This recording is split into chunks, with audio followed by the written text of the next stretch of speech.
We've seen some amazing things, but that, my friends, is something we've never seen. Brandon Cruz wants advice. Brandon Cruz wants advice. Brandon wants advice. Brandon Cruz wants advice. You have locked yourself into the playoffs. Nice. Got it. Talk with old Brandon Cruz wants advice. Completely speechless, to say the least. Man, I am honestly so baffled by that decision. Brandon Cruz wants advice. It's Brandon wants advice. Green flag in the air. Brandon Cruz wants advice to the front.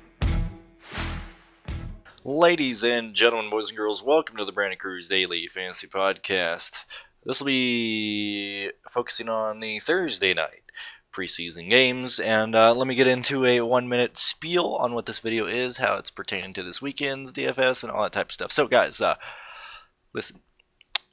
This is when the preseason starts to get frustrating. Weeks 2 to 4 is when you start mixing in starters and backup guys fighting for their last chance to make the team, and then just basically dead men walking.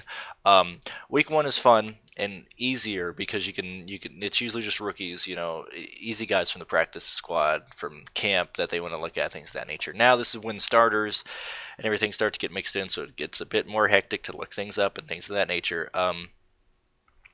And on top of that, I work 3 to 11 today, Thursday, Friday, and Saturday. That will not affect my NASCAR uploads. I already deal with that anyway, so that's not going to change anything there. But the football stuff, I'm not exactly sure how I'm going to do it, because since we have, I think it's 5 games a day, 3 games tomorrow, 4 games Saturday, and 5 Sunday, or something like that, and maybe less or more here or there. But because of that, information hasn't come out at the same time as it was for week 1, and so that's why this video is just focusing on the 5 Thursday games. If I can have time, I'll make some for the Friday stuff and things of that nature.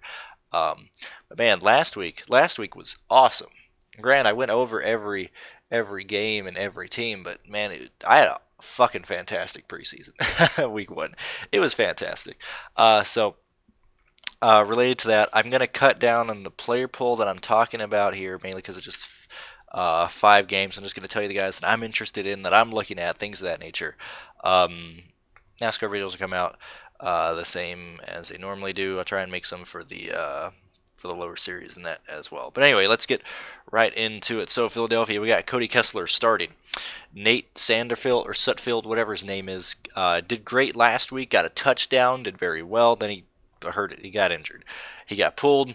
He's not playing this game. Carson Wentz is also not playing this game. So Cody Kessler's reps have increased. He's been playing with the starters in the practices leading up to today. But he's not looking good. Quote unquote. He's not good, but he's going to get at least 2 quarters. Now with that said, he's facing a Jacksonville defense where I don't give a shit if it's like third stringers or whatnot. Jacksonville, defense is their name. So I might be a little bit hesitant to use Cody in this situation. Mac Hollins is a guy who hasn't played in a while. He is still listed on the practice injury report for this weekend, and he missed time earlier this week with a hip injury, but managed to participate in practice on Saturday. They're still a bit hesitant on his health, but if he plays, he's a guy that I'd be interested in just because he hasn't seen much on-field time, like in actual games recently and things of that nature. Michael Mitchell, let me get this correct here. Let me go. I want to make sure I'm pronouncing it right, because a lot of you guys give me shit on names, but I can't pronounce names worth the shit. Yeah, Michel, whatever. Number 80, wide receiver for Philadelphia. Last week, got a 75-yard touchdown last week. These would be the 2 guys that I would target on the receiving side if they're there. But Cody just kind of fucking scares me. I don't really like it a whole lot. J.J. Whiteside is another guy I would look at as a receiver, just to be out there. That's where I'd feel ball's going to go to between those 3 guys. And then Miles Sanders, if you're looking at the running back there, he's probably the safest guy. It's going to be running back by committee in Philadelphia, but if I was going to go with anyone, it's going to be Miles Sanders. Looking at Jacksonville, Trey McBride last week, I think he was 3 for 8. What did I write down? He had 42 yards last weekend. Ended up getting a good share of throws and things of that nature, but there's just not much there. They were disgusting last weekend. I don't know. Jacksonville's just disgusting. I don't see anything worth of value in Jacksonville unless you're playing their defense. But even then, I'd be scared to do anything like that. Minshew will start at quarterback for Jacksonville, and then it'll be Lee and McGough. But all these guys are fucking horrible. I got no interest in Jacksonville's quarterbacks whatsoever. Keenan Cole and Terrell Pryor Jr. would be the only two wide receivers other than McBride that I would look at. Pryor and Cole are still trying to fight for a roster spot. This might be the last week that's actually a viable battle, so you can look at that. And those are the only two guys. I mean, and this is a boring ass game. I mean, Sanders would probably be the only guy I'd actively pursue from this game. That's just how I'm looking at it. Moving on to Cincinnati. Ryan Finley will start. I expect him to play he's not going to start. Andy Dalton will start. My bad. Andy Dalton will start. But I expect him only to do about fucking maybe two drives, and that's it. Anyway, so Ryan Finley, I expect him to play after Andy. I would hope that he would go right now from the second quarter to the end of the third quarter. If that's the case, I'm perfectly fine with that. Facing the Washington defense, I would not be real worried about it. My true star that I'm trying to target in this on this slate would be Jordan Ellis, the running back for Cincinnati. He's more of a receiving back, but he's been kicking some ass in training camp and definitely last weekend. He had 11 rushes last game. I mean, nothing too wild, but he had 44 receiving yards and 1 touchdown. That's the type of stuff that you want to target on these preseason games. Those types of guys, I mean, that'll kill you or win you stuff. So Jordan Ellis would be a guy that I would look at. Stanley Morian and Adon Tate would be two other guys that I would look at, but that's pretty much it. Jordan Ellis would be the only guy I am focusing on Cincinnati. I'm trying to get this video shorter than the other one. I'm trying to get through everything. That's why I'm kind of going fast, just giving you names. Guys, please, if you're playing tomorrow, I would highly advise you to go on Twitter, go just look it up, make sure who's starting, who's of that nature, because these fucking coaches, week 1 is fine. Week 1 preseason fine. They kind of tell you what to do. Week 2, 3, 4, they don't tell you shit. Well, they might tell you 4 more. They might rest more people 4. But weeks 2 and 3 are the most difficult weeks. I've been doing this for 3 years. 2 and 3 are always the most difficult preseason weeks. Not sure why. That's just how it always turns out for me. Washington, not so they had McCoy get injured. He's not going to play. It's going to be between Case Keenum and Haskins. I think Haskins is going to start.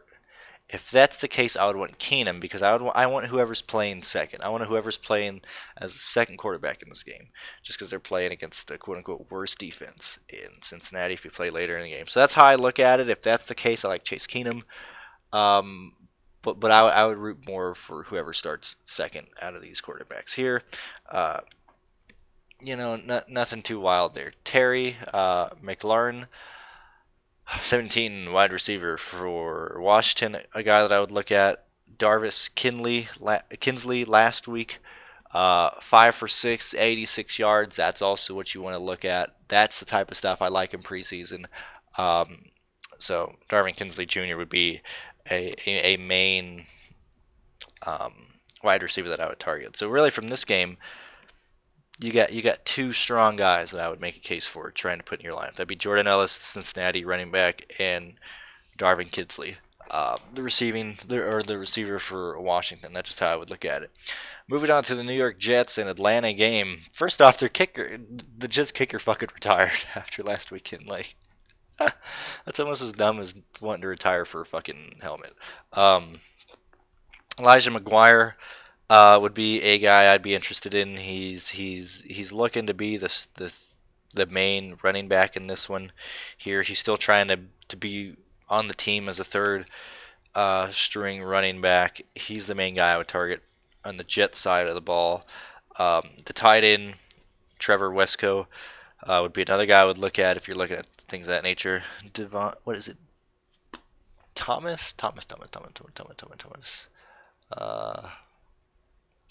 Where are you, Thomas?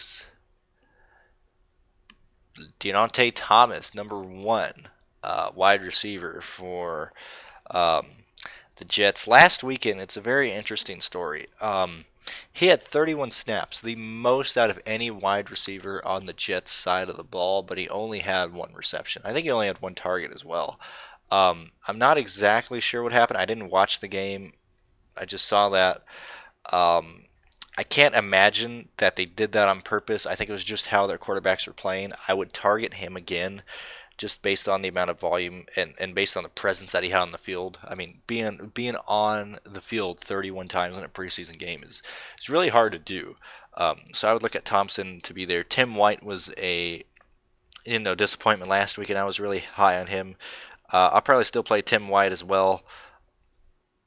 I like Tim White and Thompson, but I don't know what the fuck the Jets are doing because they are not throwing the ball at all this preseason. So that's just interesting there.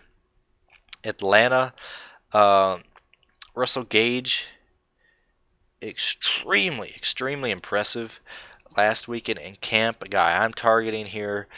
You also have, well, I guess I'll focus more on Gage since we're already here. So focusing on Gage, what he did last weekend: 7 receptions on 10 targets, 111 yards. That is what you want to see out of these guys. He's going to carry some ownership because of that type of stuff. Brian Hill is also a player there in Atlanta. That's looking great. And then if Gage does well, Matt Scuba, whatever. Matt S. I can't pronounce his name. I haven't heard how anyone pronounces his name. I have to hear how names are pronounced. But Matt Scalub, the quarterback for the Falcons, looked terrible first game against Denver. Looked great last week. We'll have to see how he does. I imagine he can't be that bad. He's going against the Jets defense. That's not a hard thing to go around. So Russell Gage would be a receiver that I would look at. Matt would be a quarterback that I would look at.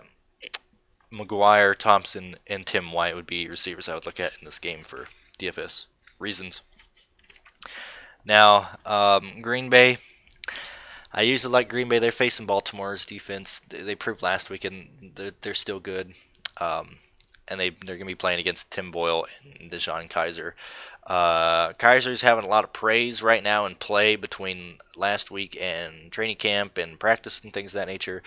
But I'm not playing either of these quarterbacks. They're going against the Ravens. I always hesitate to do that. Not too happy there. Allen Lazard, wide receiver for Green Bay last week, and he had 1 target or one reception, 27-yard touchdown. And then I believe he never got on the field again after that. I think he was just in the first quarter or whenever he scored that because he didn't show a whole lot of snaps when I looked at the stat sheet. So I would target Allen as a quick, just a quick, solid guy. They know he's at least scored a touchdown. Ain't too much there. Timon Moore, I'm not really sure. It's because, man, they're going against the fucking... they're going against the toughest defense there is, man. It is a tough one. Not Timon Moore, Jamon Moore, wide receiver. 82 for Green Bay. It's hard for me to really like anybody's receivers going against Baltimore this weekend. That's just how I feel. But those are the guys I would look at. So Allen Lazard and Jamon Moore. Baltimore, Miles Roykins. The only guy I'm interested on the Baltimore side of the ball. Not interested in the quarterback. Not interested in any of that nature. I mean, Willie Snead did get a touchdown last weekend. But I'm just not looking forward to it. I think Willie Snead's going to be a huge player in regular season, just not right now. Moving on to Oakland and Arizona. As you can tell, I'm not really interested in the Green Bay and Baltimore game at all. I think that'll be a low-scoring contest. Oakland, Troy Williams would be a guy I would look at. Josh Jacobs is supposed to play a little. I'm not sure how long that'll go, but I'm sure he'll kick the shit out of the Cardinals, at least for the 7 starts that he has or whatever. Not interested in anyone else. The only guy I'm interested in Arizona is Murray, because they expect to keep him in the game a little bit longer. Other than, what did he do last time? I think he threw 7 times or something. He was only in for like 2 drives last time. They're gonna try and give him more time, and if that's the case, I think Kyler Murray can easily get you 120 yards, hopefully 1 touchdown. I really like Kyler Murray this weekend. Not focused on anyone else on the Arizona side, just because I don't know who Murray is going to target or things of that nature. I think all the plays that I'm going to be using will be in the Philly Jaguars, Cincinnati, Washington, Atlanta, and Jets game. Those are going to be the games I'm really focusing on. Green Bay, not going to use a whole lot in that game, and Arizona and Oakland, not going to use a whole much. Ant-Man for Oakland is another guy I would look at, but I mean, still, I'm not too wild about either of those guys. Those first 3 games that I talked about earlier, the ones we're going to be looking at, guys. Recording this on a Wednesday noon, things might change, things might come out, but either way, thank you for listening, and best of luck, and thank you very much.